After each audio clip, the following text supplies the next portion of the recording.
Hey, good morning, everybody. It's Thursday. The first week of December is almost done with. Well, you may have heard by now, but remember we were talking about that Mexico tax that may or may not pass? Well, it passed. That's right, it passed. And instead of it going into effect in 2026, it's going to go in effect 2025. Yeah. So you guys have already paid for your cruise. I believe you're good. If you're booking a cruise, it's going to be added. So if it's $42 per person. So if you want to know why your cruise has gone up, that is why. We all heard the cruise ships were going up. Well, this is probably one of the reasons. Now, who benefits from this? I heard not the cruise ports. So I've done some reading, and this is what they said. They said based on current passenger numbers of 9 million, okay, the revenue generated from this is $3,780 annually. That's a lot of money. All right, will probably benefit the military with 2/3 of the funds marked for any other project out there. Now, one is my tax money should be paying for their military. That's all I have to say, because I shouldn't have to pay tax to enter Mexico. I don't when I fly, so why when I cruise, right? Well, it says the national tax has drawn sharp criticism. I agree. I didn't think it would pass. All right, from the cruise industry, including from Florida Caribbean Cruise Associates.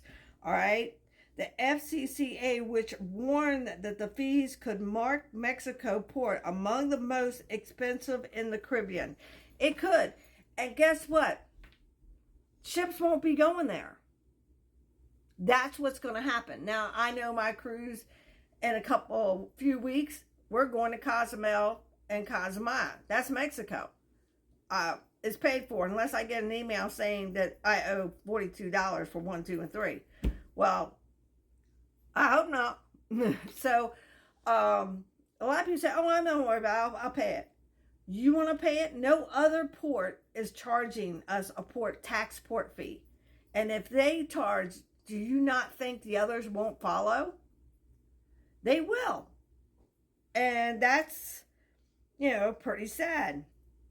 All right, it also says industry representative urges as many may urge, It may urge teeter cruises, whatever that means, lines from including Mexico in their itinerary, potentially impacting tourism depending on the economy like Cozumel and Costa Maya. Yep, and Mahaluha. I can't pronounce it. I've always called it that. So, it would, because I haven't been there, and I looked 12 years. That's the last time we'd been to Cozumel. All our other cruises never went there after that. It's not something on a regular 10-day cruise anymore. So if the smaller ships are the ones going there, and they're going from a closer port like, New Orleans and stuff like that, they're just going to take it away. If it's going to cost cruise lines a lot of money that they have to raise their cruise price for you to go, passengers are going to go, and no. And then say, well, why are we going there? I mean, there might be a few that don't care. There are a lot of people have done a poll, and most people cared, believe it or not. Someone said, no, people said, we'll still go. Yeah, they still go. If you fly there, you're not going to be charged the $42, okay? So, there you go. I think as much money as tourism spends in this country, that they do not need the $42 tax. That's just my opinion, okay? It says Stuart Charon, also known as the cruise guy, told Cruise Radio, cruise passengers have been considering the transit and charge accordingly. Now, Mexico, without any discussion, hastily passed the $42 head tax on cruise passengers. Just cruise passengers, everybody. So it's not like, okay, we're going to tax everybody. But they're not. Okay, he continued, cruise lines, unlike hotels, are able... Oh, excuse me. Don't excuse me. I'm so sorry. All right. It says, continuing, cruise lines, unlike hotels, are able to move their ships. I'm sure cruise industry exclusives are working to set up a meeting to work towards an amicable solution. What does that mean? Because there's a lot of ships that can't go into these smaller piers that they tender. So they're not even pulling into that port. They still got to pay that tax. The bill requires to approve of Mexican president to take effect. No agreement is reached yet. Now I have to say, you know, Cozumel and them have changed so much. They've been hit by hurricanes in the past. We haven't been back there. And I thought, this would be fresh. We haven't been there in so long.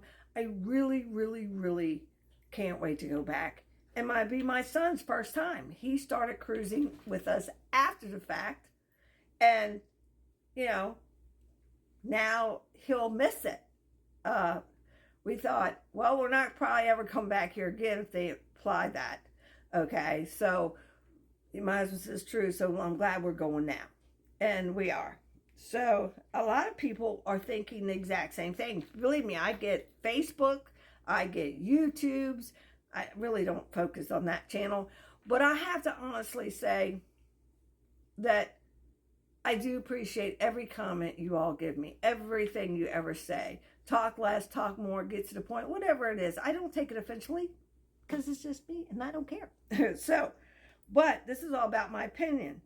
I mean, I'm looking through here and it's okay. It says the year 2022. 2.9 million people, 1.2 million Cozumel passengers. Cozumel, 2.94 million. 2023, 4.09 million Cozumel, 1.6 million Cozumel. 2024, 4.5 million estimated at this point, 1.8 million Cozumel. Now, this is projected for the next year, 2025, 4.9 million. That's Cozumel. 2.0 million is, 4.9 million is Cozumel, and Cozumel is 2.0 million. That's the estimate. And I have to, you know, I don't know. I just don't agree with it. But, you know, I don't think our taxes should be paying for their military. I don't. That's just me. And if I want to go there, I can fly there. And I won't be taxed that crazy $42. That's $42 3 times. And if you have kids and other things, that's all going to come back on you. I hope you enjoy this video. If you don't mind, like, share. Yes, follow, please. Talk to you later. Bye-bye.